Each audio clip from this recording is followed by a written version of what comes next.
What do you read? Well, I don't read a lot. I should read more than I don't read. I don't read, basically.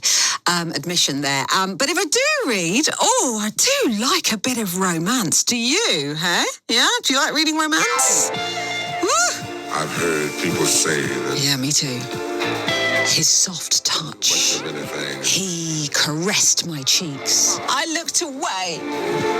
But his tall stature, he knew that I wanted him. I don't know, maybe, could work. Do you know that romance is the biggest selling fiction genre? I didn't know that. And it's being celebrated in Bournemouth tomorrow. The Romance Writing Festival is in town, and Sue Moorcroft, a Sunday Times best-selling author of A Christmas Gift, is one of the 30 authors who is on a panel and sharing advice and tips and guidance to writing romance. Hello, Sue. Morning. Hello, Lucy, and good morning to you. Morning. How was that, Sue? Was that lifted out of one of your books, quite possibly? What was lifted out of one of my books? His soft touch, he caressed my cheeks. I looked away, but his tall stature, he knew that I wanted him. Any good? Could use some work. I'm not onto a bestseller then. Oh, damn it, Sue. I was kind of hoping. We all have to start somewhere. So how do you do it then? Like, how do you go about creating a romance book that people just don't want to put down? Well, different authors have different methods. My own is that I create two characters to begin with. I write about a man and a woman. Not everybody does.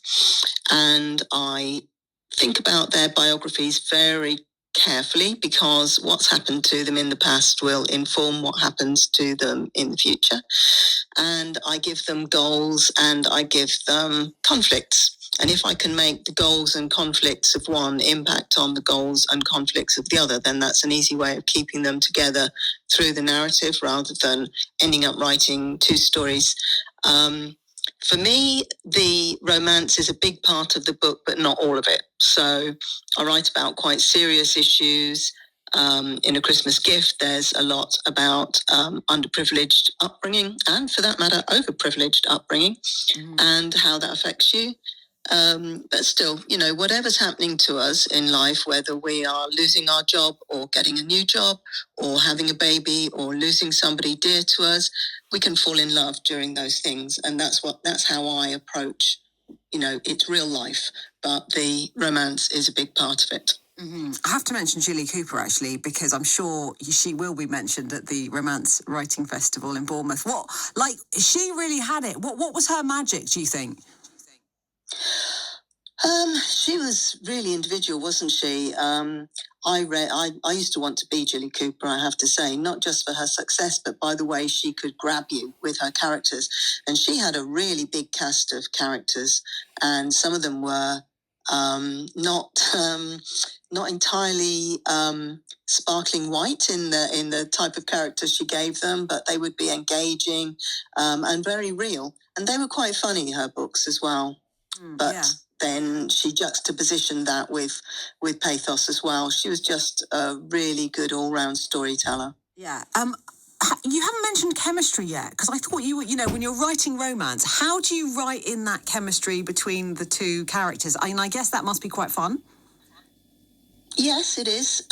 You have to think of your own experiences. We are attracted to different people, or else there'd be just one poor person being pursued by the entire country's other gender, or whoever. So it's very much through the eyes of the beholder.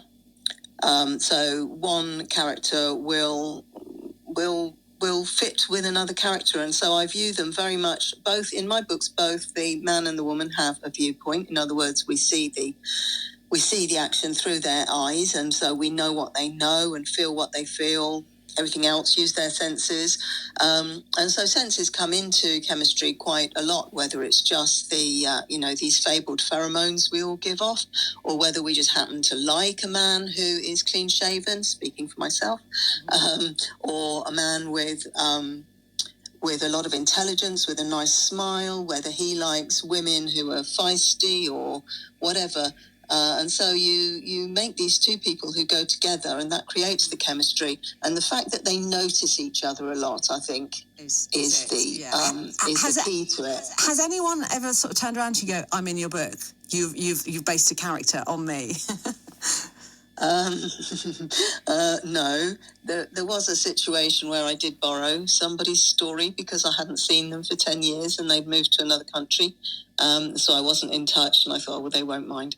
And then she contacted me and said, it's great to be in contact with you again, and I'm going to read one of your books. And I thought, I hope she doesn't read that particular book.